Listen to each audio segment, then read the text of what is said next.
আসসালামু আলাইকুম রহমতুল্লাহি ওবারাকাতুহু। রাসু ইউটিউব চ্যানেল এবং ফেসবুক পেজ থেকে সবাইকে স্বাগতম। আমি প্রতি সপ্তাহের শনিবারে একটি করে লং ভিডিও আপলোড করি, আর এই লং ভিডিওতে একটা বিষয় নিয়ে আলোচনা করি, যে কোনো একটা বিষয়।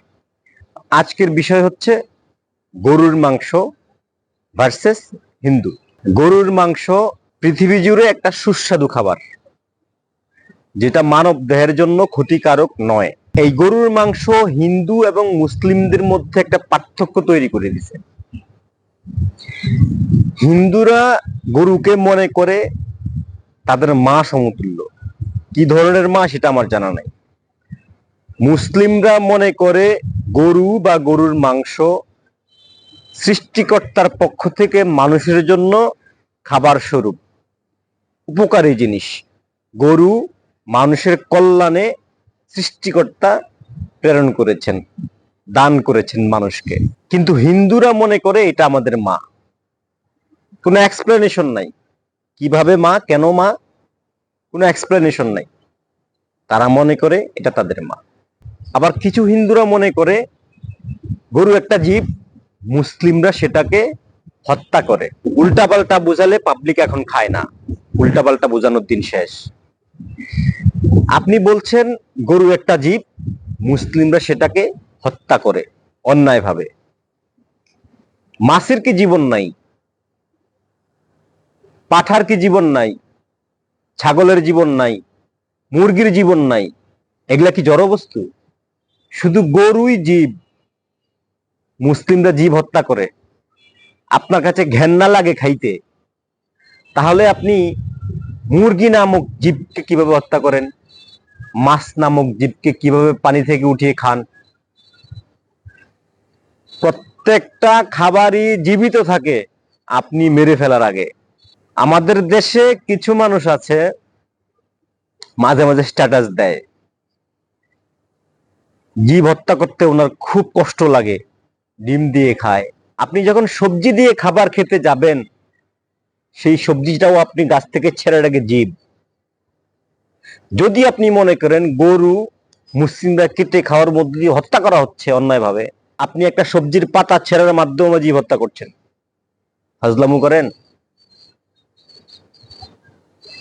আমি মনে করি গরু একটা প্রাকৃতিক জিনিস, মহান সৃষ্টিকর্তা মানুষের কল্যাণেই এটা পাঠিয়েছে। আপনি সেটা ভোগ করেন, ভোগ করতে পারেন। ধর্মীয় কোনো বিষয় নিয়ে আমার আলোচনা নাই।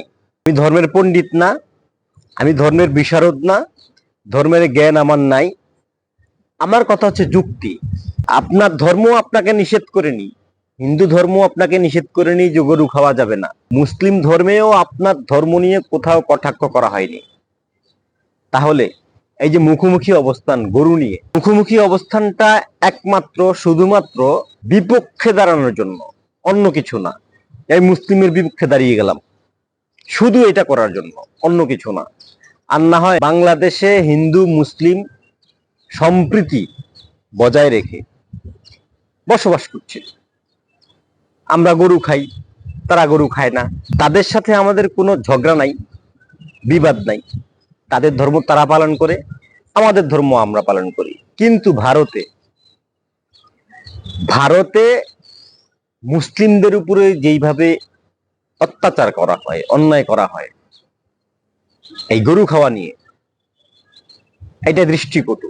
এইটা একটা ধর্মীয় জাতির অধিকার হনন হয়। মুসলিমরা গরু খায়, আপনি তাদের কাছে যাবেন না, তাদের সাথে মিশবেন না। এই গরু খাওয়া নিয়ে ইদানিং কালে কোরবানির ঈদের সামনে ভারতে যেটা হচ্ছে সেটা রীতিমতো জুলুম। আরেকটা ইম্পর্টেন্ট জিনিস দেখেন, বিশ্বের মধ্যে যে কটা দেশ গরুর মাংস এক্সপোর্ট করে, এক নাম্বার হচ্ছে ব্রাজিল, 2 নম্বরে আমেরিকা, 3 নাম্বার নামটা শুনলে আপনারা অবাক হবেন, রীতিমতো অবাক হওয়ার মতো। 3 নাম্বার নামটাই ভারত, যারা নিজেরা গরুর মাংস শোধন করে বাইরের দেশে বিক্রি করে। ভাবা যায়? এই যে হিপোক্রেসি, ভণ্ডামি। জনতাকে বোঝানো হচ্ছে গরুর মাংস যারা খাবে তাদেরকে ধরে পেটাও, তাদেরকে প্রতিহত করো। আর তারা বাণিজ্যিক ভাবে গরু কেটে বাইরের দেশে বিক্রি করে ডলার কামাচ্ছে। এটা হচ্ছে বাস্তবতা। চিন্তা করা যায় কত বড় ভণ্ডামি। শুধুমাত্র মুসলিমদের বিরোধিতা করার জন্য যা খুশি করবেন না,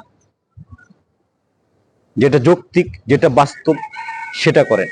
ভিডিওটা অনেক বড় হয়ে গেছে, আর বেশি বড় করলাম না, এখানেই সমাপ্তি। সবাই ভালো থাকবেন, সুস্থ থাকবেন, এবং আমার ভিডিও যদি আপনাদের ভালো লাগে অবশ্যই লাইক, কমেন্ট, সাবস্ক্রাইব করতে ভুলবেন না। আসসালামু আলাইকুম।